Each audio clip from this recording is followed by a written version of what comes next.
Today I'm going to be working on this Dodge truck right here. We had a couple dents here and here. Fixed them and just had to spray the bottom and then re-clear the whole thing. And now I just got to polish it, but I had sprayed it, but I got a couple runs. I'm just sanding them out right now with 1500. And there was one here and here. And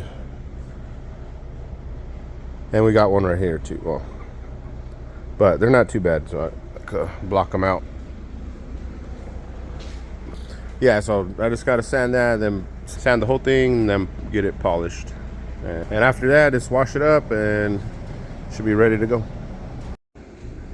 I'm just using 1500 with a little piece of stirring stick, and just gotta block them down.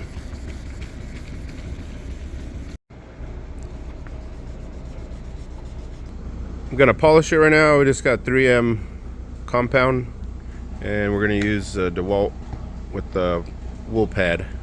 I already sanded all of it with 15, then I went over it with 2000, 3000. So that's it. I just try to keep it the same texture as the original orange peel on the factory paint, so I don't knock it down too much.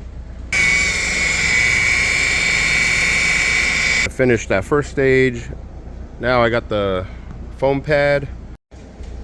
The second stage, we're going to use this 3D 400. This one will get all the small little swirls out, but on white it's kind of hard to see those. But yeah, that's going to be the second stage, and then after that, get it washed.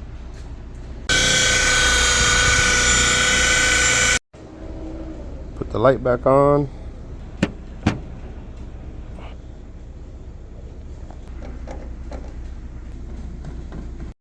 Make sure the light works.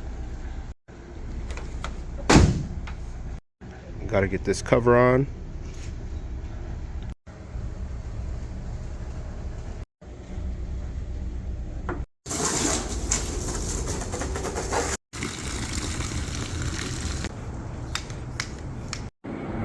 Okay, it's all clean, ready to head out.